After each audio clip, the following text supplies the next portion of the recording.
SwayamPrabha. Digital India. Educated India.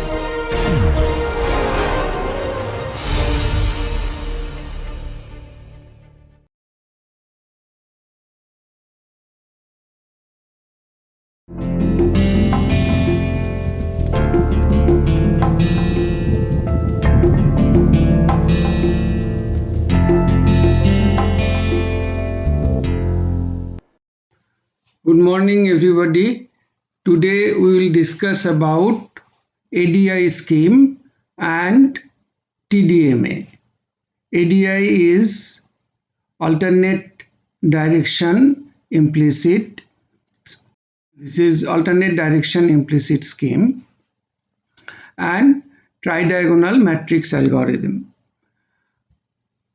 Now in the last class we have studied about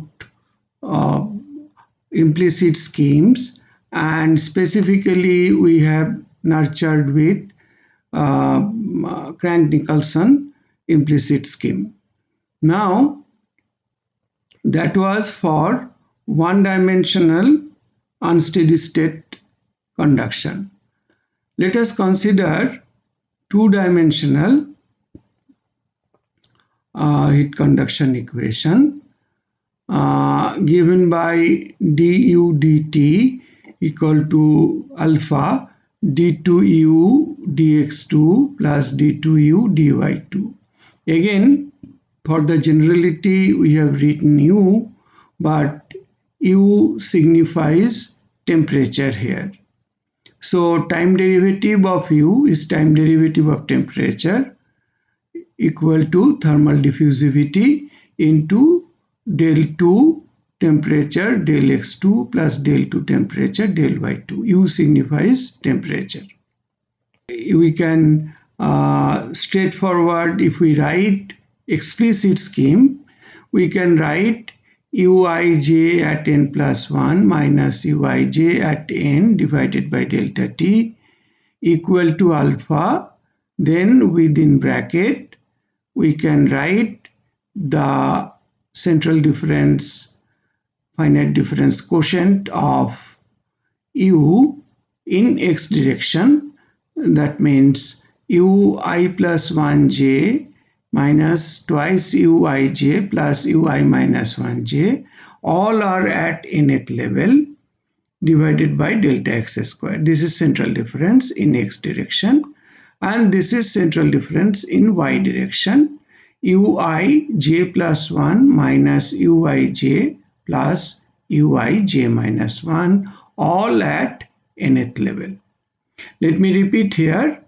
U signifies temperature here, and alpha is the thermal diffusivity. Now explicit scheme, as we have seen in the case of one-dimensional heat conduction equation, can be explicitly evaluated at the point of interest, that means at ij, with respect to the point of interest and its neighbors at the previous level, but all the values are known. Whereas when we use Crank-Nicolson scheme, we write in the same way uij n plus 1 minus uij n by delta t equal to alpha by 2 delta x square delta y square. These delta x and delta y, these are operators, and they are operating on uij at n plus 1th level and uij at nth level.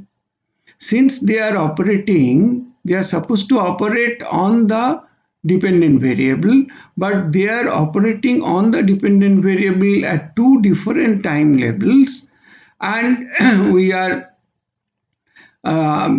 writing them in additive manner. So we are dividing it by 2. So basically this is averaging out n plus 1th level and nth level.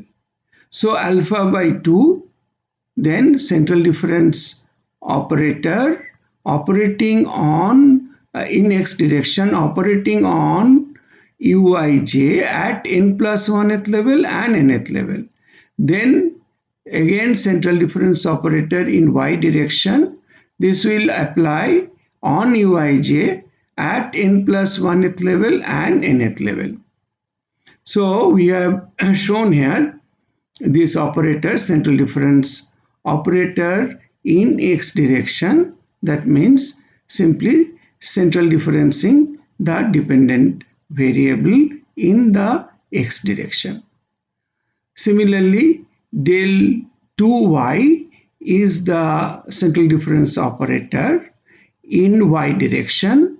It discretizes the dependent variable in y direction following central differencing, and it is having second order accuracy.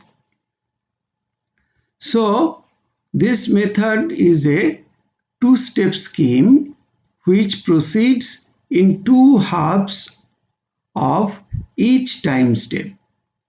This results in two equations. One basically operates between n to n plus half level.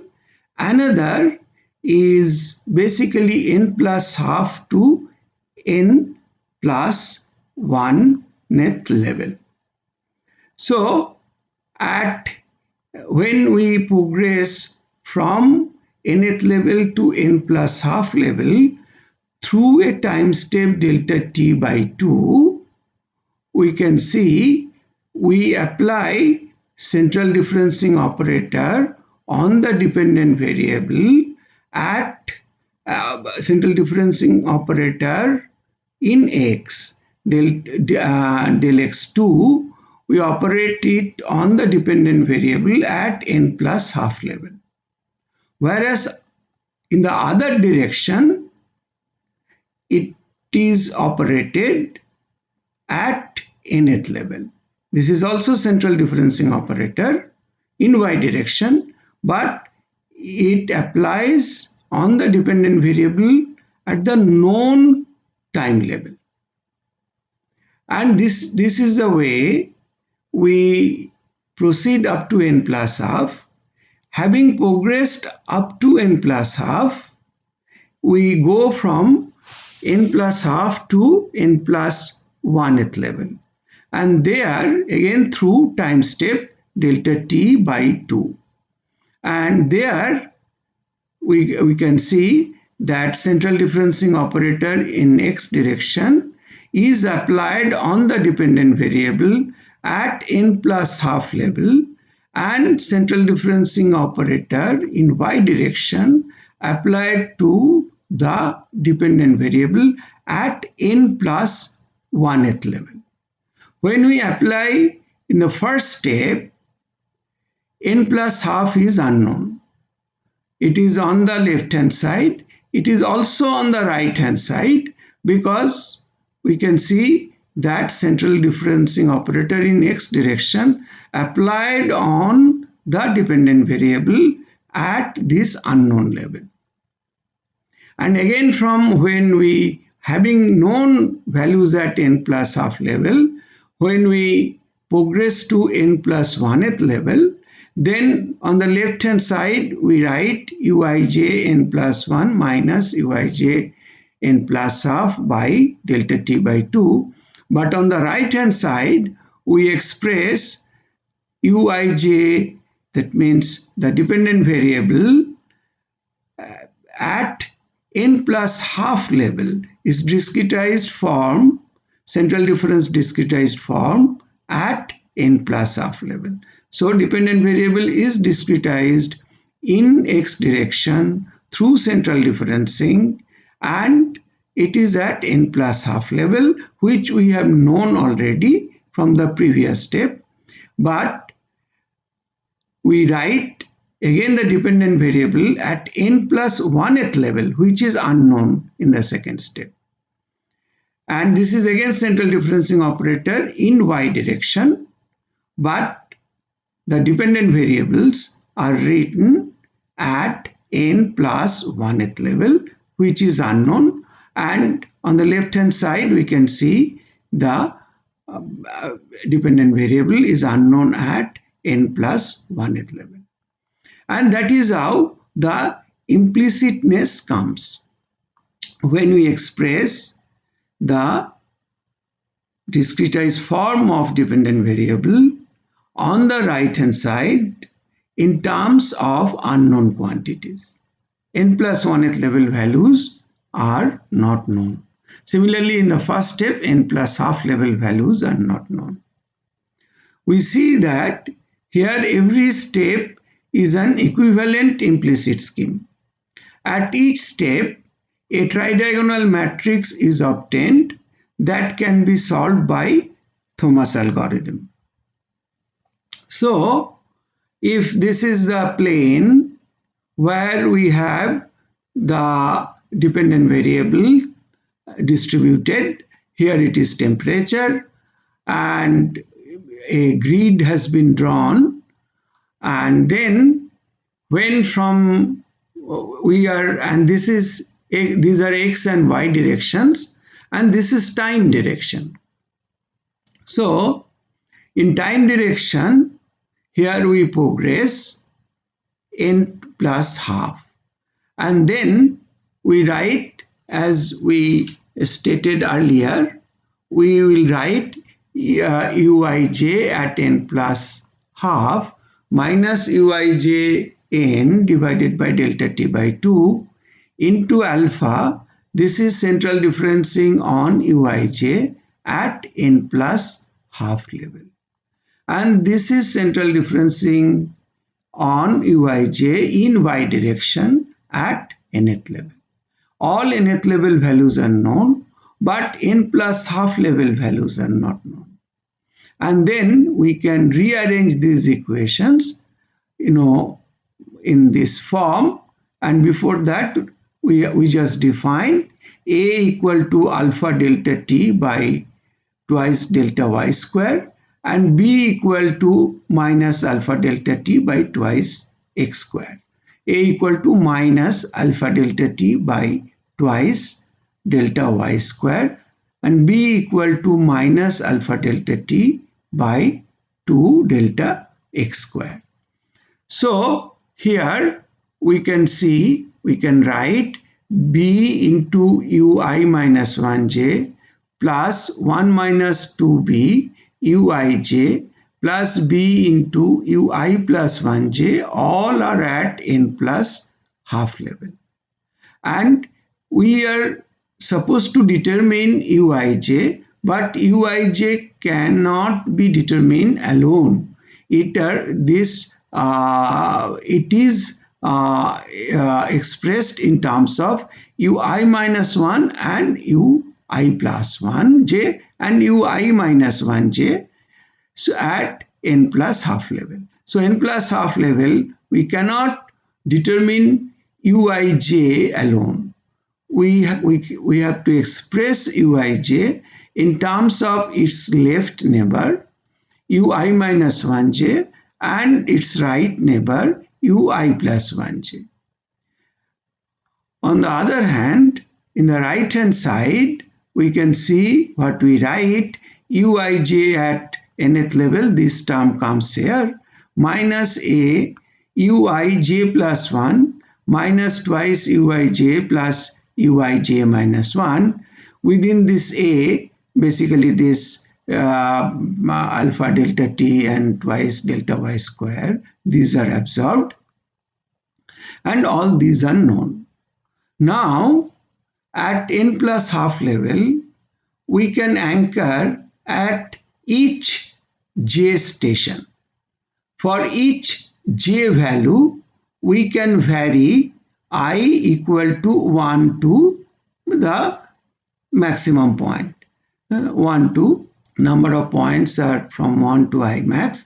So here we have written 2 to I max minus 1. Why we have written 2 to I max minus 1? Because when we write, U2j, this will be U1j and this will be U3j. So U1j will be the boundary condition. Similarly, when this Ui will be I max minus 1, this I max minus 1j, this will be I max minus 2j, and this will be I max j. So, and I max j will fall on boundary and its value is known. So, we will basically vary I from 2 to I max minus 1 for each j. So, we will vary j equal to 1, of course, all are boundary conditions. J equal to 2, we fix j parameter, then vary I from 2 to I max minus 1. That means we get it, complete this matrix equation. And if we invert this matrix equation, after varying it 2 to I max minus 1, we will get a tridiagonal matrix, and after inverting that, we will know all the values. Then we will go to j equal to 3, then we will go to j equal to 4, and this way we will complete all the j points. This is called j sweep. Now in the subsequent second step, we will write uij n plus 1 minus uij n plus half divided by delta t by 2 equal to alpha. Here central difference operator on the dependent variable in x direction at n plus half level. And here again central difference operator on the dependent variable in y direction at n plus 1 level. And n plus 1 level values are not known. Now these values are all the values at n plus half level known after completing the j sweep. So these values are known. So these known values are moved to the right hand side. And unknown values at n plus 1th level values, they are moved to left hand side. And now we can write a u I j minus 1 plus 1 minus 2a uij plus a uij plus 1 at n plus 1th level. These are all unknown. We are supposed to determine uij, but uij at n plus 1th level alone cannot be determined. They are always expressed in terms with or together with their neighboring points, ui j minus 1 and ui j plus 1. So if we vary j equal to 2, we'll get u I1, u I2, u I3, then j equal to 3, j equal to 4. So for here, we'll keep I values constant. For example, at I equal to 2, if we vary j equal to 2 to j max minus 1, we will complete the sweep. That means we'll get a tridiagonal matrix, and if we invert that, we will get at keeping I equal to 2 constant at all j values for I equal to 2. Then I equal to 3 will get all j values, and for each I will get a tridiagonal matrix, we'll invert that and we'll get values of all j's. So at each I we'll get a tridiagonal matrix from where we'll get values of all j's. So this way, varying I from 1, 2, 3, 4, this way we'll be able to complete the calculation. And having completed that, we have now come from n plus half to n plus half to n plus 1. That means we have completed our calculation from nth level to n plus 1th level.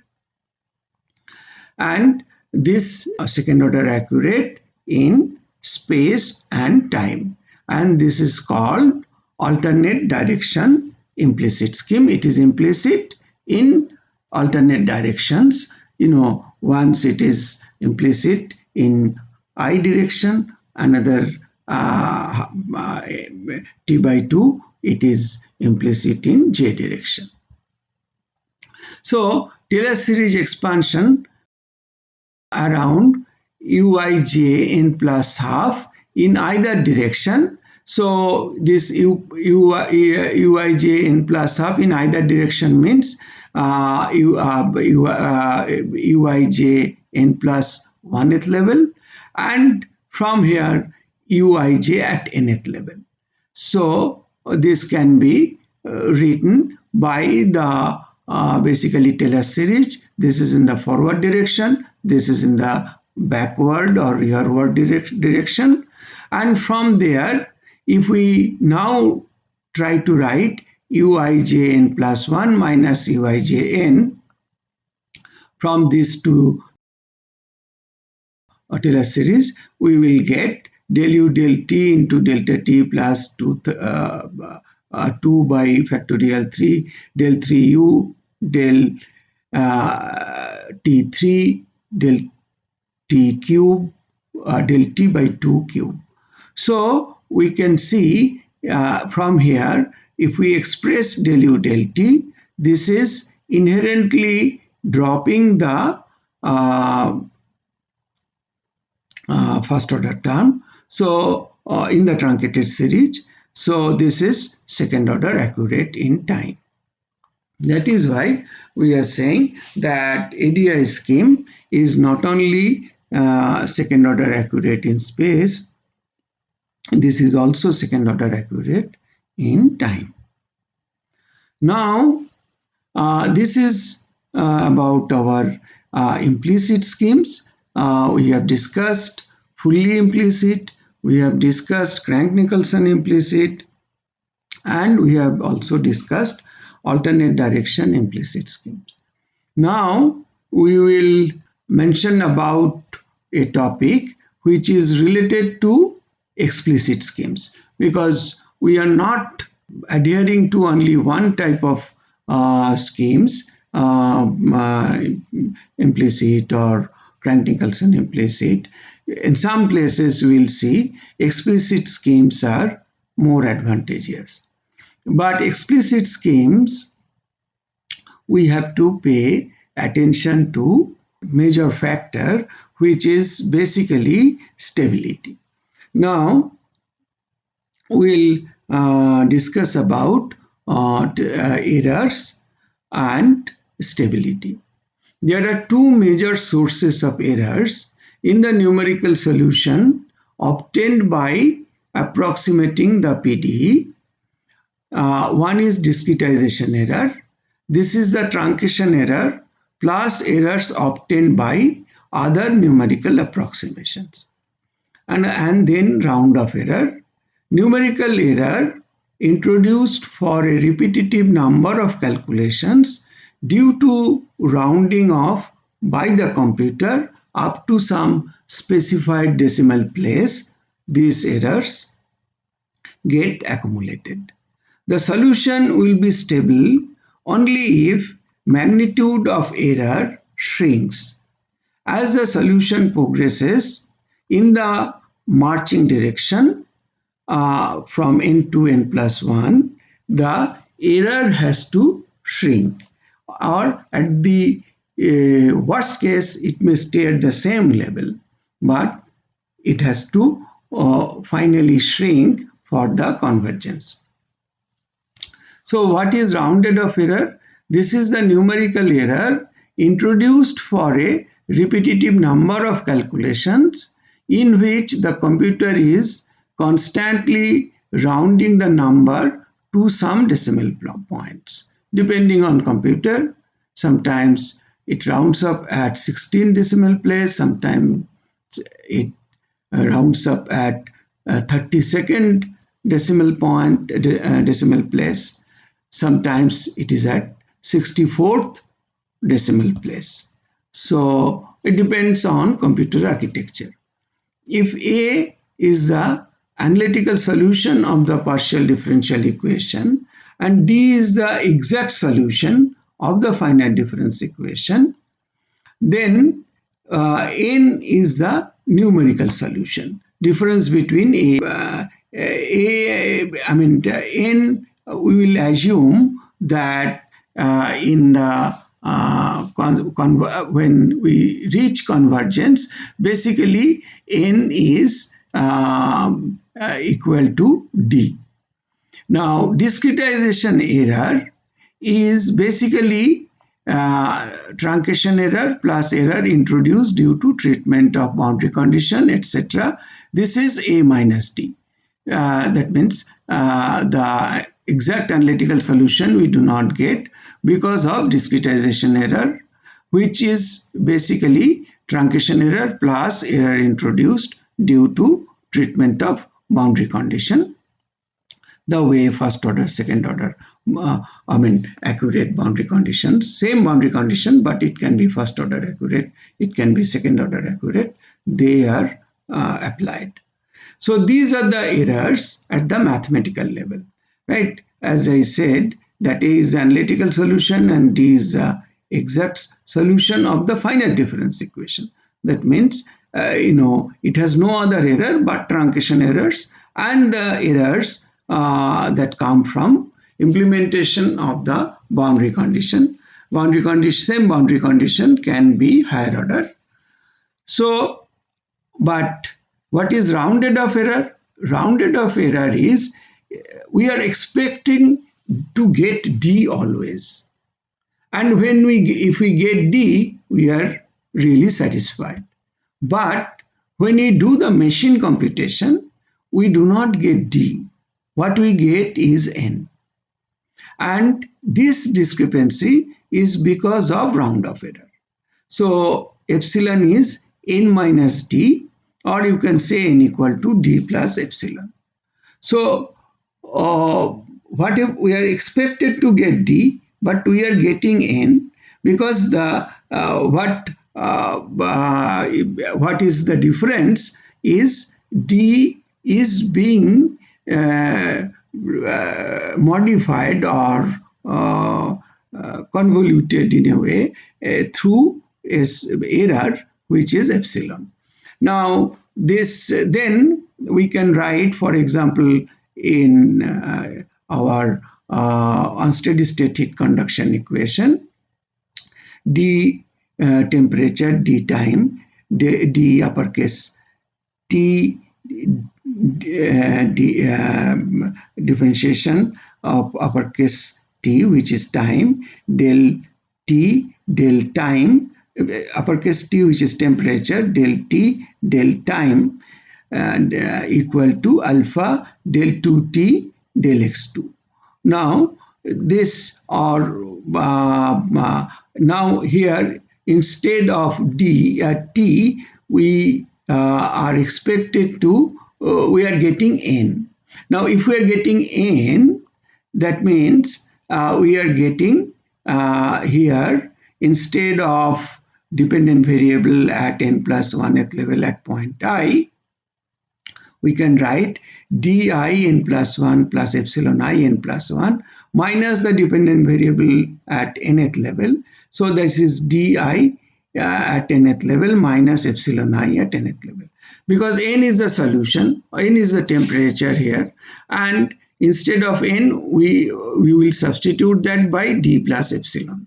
So n is being substituted by d plus epsilon by delta t. Similarly, alpha, again dependent variable at point I plus 1 nth level minus 2 into the value, that means temperature at I at nth level, plus temperature at I minus 1 at nth level. So instead of temperature solution, which is exact solution is D, we are getting N, and we are substituting everywhere the variable by d plus epsilon, d plus epsilon, d plus epsilon by delta x square. And the exact equation is valid for d. D is a solution, that is the exact solution.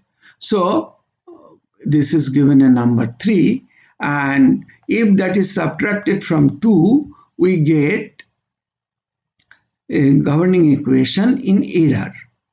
So we can say that errors with the dependent variable final solution that we get, and with every point errors are interwoven this way. And this error can be a Fourier series in x and t. So we can write error is e to the power at into summation of e to the power I kmx, a Fourier series, where this uppercase I is the unit complex number. That means root over -1, and k is the wave number. So we can write epsilon m xt equal to e to the power at. This is exponentially growing component, and this is e to the power I kmx, a term of Fourier series. Finally, it stands to reason that for a stable solution, for a solution to be stable, the mandatory condition is epsilon at a given point, at any point I at n plus 1th level, divided by epsilon at the same point at nth level, previous level, so should be less than equal to 1. For the FTCS scheme, forward time and central space, for the FTCS scheme, let us examine under what circumstances this holds good. Assume that the distribution of error along the x direction or x is given by a Fourier series in x, and the time-wise distribution is exponent in t. So epsilon, we have already mentioned it earlier, e to the power at into Fourier series, and I is the unit complex number, k is the wave number, and k is basically twice pi by lambda, while lambda is the wavelength. We have written also that wave velocity is v, time period is t, then lambda is the wavelength, lambda is vt, and k, wave number, means twice pi by lambda. Since the difference is linear, when the error is substituted in equation 4, that means this equation in error, the behavior of each term of the series is the same as the series itself. Hence, let us deal with just one term of the series and write that epsilon m xt equal to e power at into e power I kmx. And then this is, we are just substituting e power at e as e power at e to the power I kmx, and this epsilon is e power at into e to the power I kmx, and this epsilon we substitute here exactly we express at in plus 1, I plus 1n, and I minus 1n through epsilon. And if we do that, we can write e to the power a, this is n plus 1, so t plus delta t into e to the power this is uppercase I, which is root over minus 1 kmx minus e power at into e to the power I kmx by delta t, equal to alpha e power at e power I km x plus delta x. This is for I plus 1 minus twice e power at e power I kmx. This is at the point I, and e power at to the power I km x minus delta x. This is at the point I minus 1 divided by delta x square. Now if we divided both the sides by e power at e to the power I kmx, on left hand side we will be left with e power at minus 1 by delta t equal to alpha, and here e to the power I kmx km delta x minus 2 plus e power minus I km delta x divided by delta x square. Now this is e to the power some exponent plus e to the power minus the same exponent e to the power I km delta x plus e to the power minus I km delta x by 2. This quantity is basically cos km delta x. So cos km delta x is e to the power I km delta x plus e to the power minus I km delta x by 2. So e to the power I km delta x plus e to the power I e to the power minus I km delta x by 2 is cos km delta x. If we substitute e to the power I km delta x plus e to the power minus I km delta x by 2 as cos km delta x here, we will get cos km on the numerator. We will get basically twice cos km delta x minus 2. We take 2 outside, so this becomes alpha into 2 delta t delta x square. Delta t comes from this the left hand side, so alpha delta t delta x square is pulled out. 2 is the common factor from here, is pulled out here. Within the bracket we get cos km delta x minus 1, and we transfer 1 to right hand side. So e to the power a delta t becomes 1 plus twice alpha delta t divided by delta x square cos km delta x minus 1. Now e to the power delta t is then this trigonometrical identity.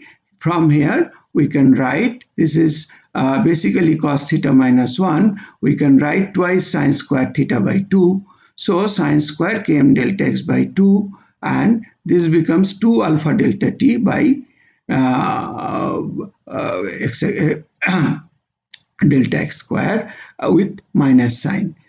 So now this is basically cos theta minus 1 is minus twice sine square theta by 2. So we just do that substitution as equation 9, and then we can write modulus of epsilon at ith point at n plus 1th level divided by epsilon at ith point at nth level, which is basically the ratio of errors. And if we express that, e to the power a delta t modulus of that is then mod of 1 minus 4 alpha t by delta x square sine square km delta x by 2 less than equal to, and this, if as we have already mentioned, that between 2 time step it must decrease. In the worst case it can stay at the same level, but it has to decrease for convergence. So the condition is then this is less than equal to 1.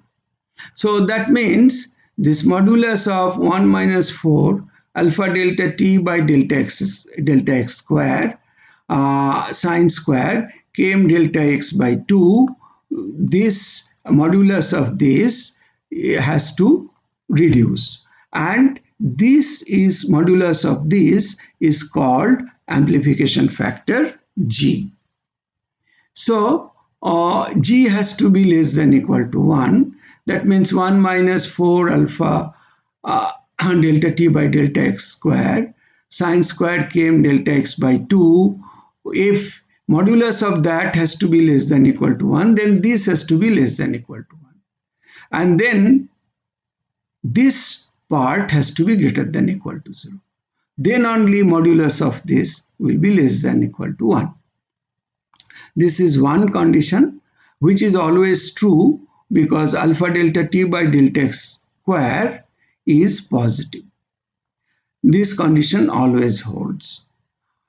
And we can get another condition also if we carefully looked at this term.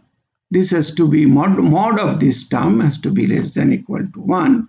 So basically 1 minus 4 alpha delta t delta x square sine square km delta x by 2, this quantity has to be greater than equal to minus 1.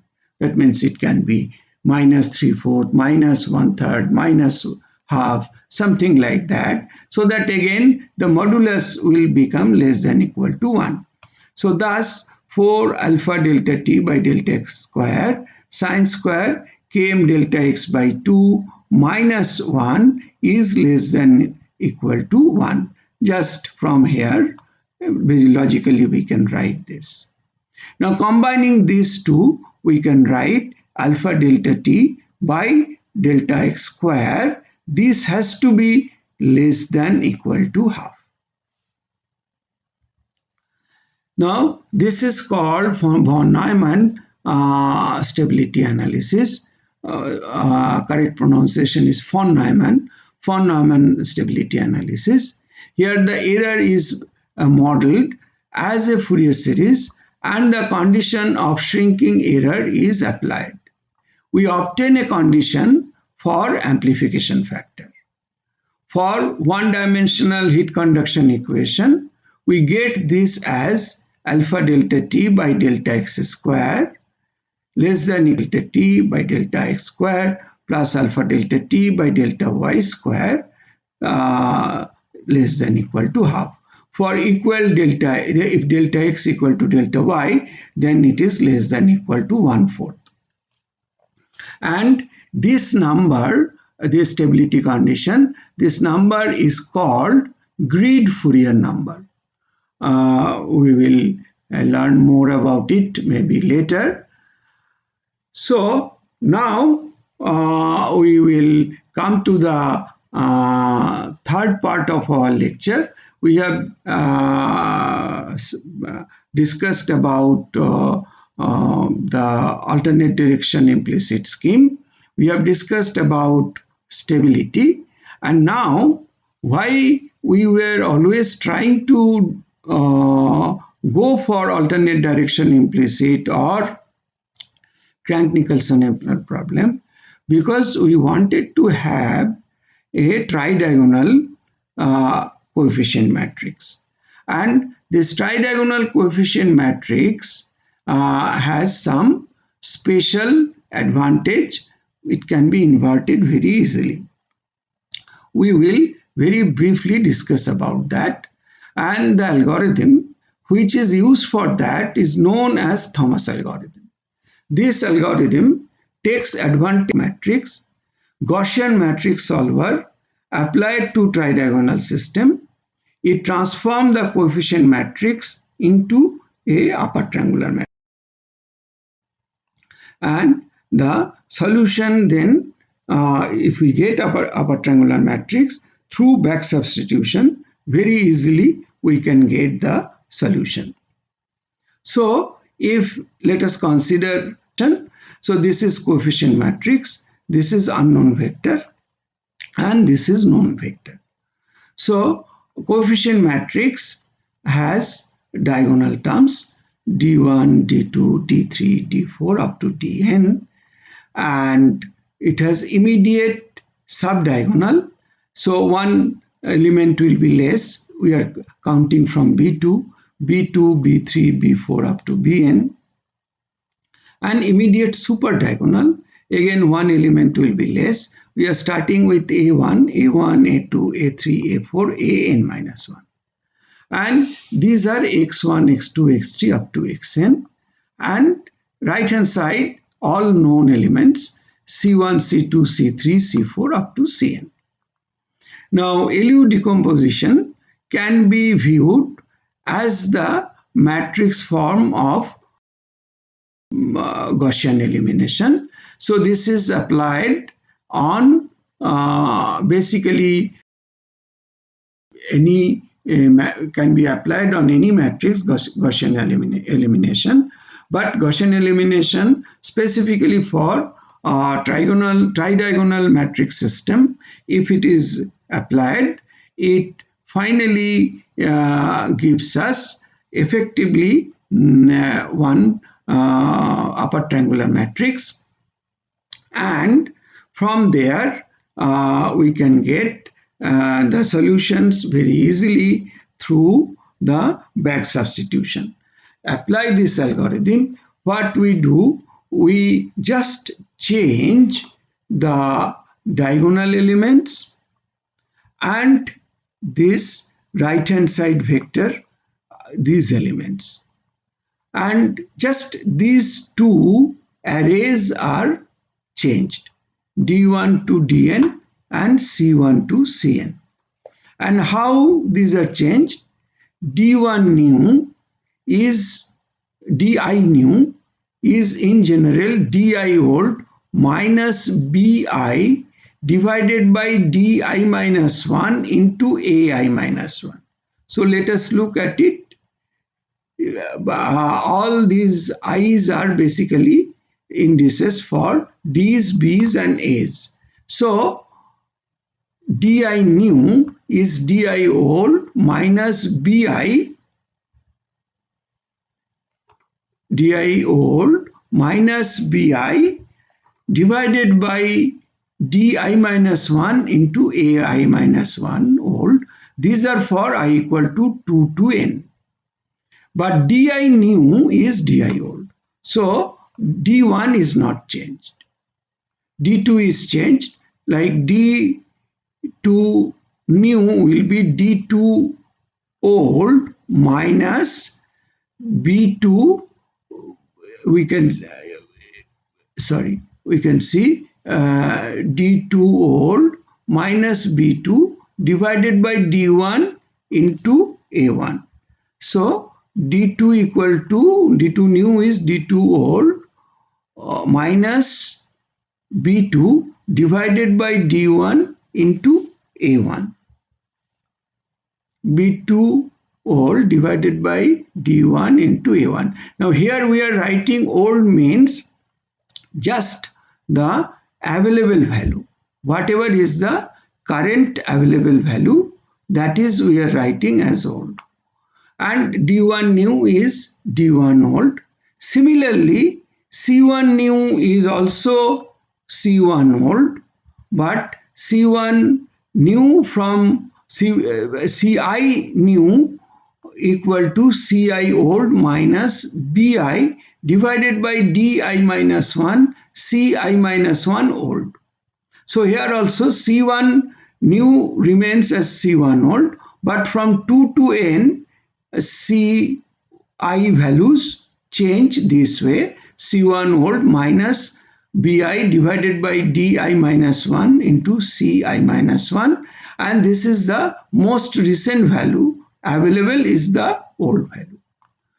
And let me repeat, d1 new is d1 old, but di new is di old minus bi divided by di minus 1 into ai minus 1 old, and this is for I equal to 2 to n. And this old means the latest value available in the array. So the system is LU decomposed as we have modified the right hand side. All we need to do is to back substitution using U, that means the upper triangular matrix contains only A's and the modified diagonal matrix by xn equal to cn by dn is the last element, and the term of unknown column matrix x1 to xn. Xn is first determined, then we go to n minus 1, n minus 2 and up to 1.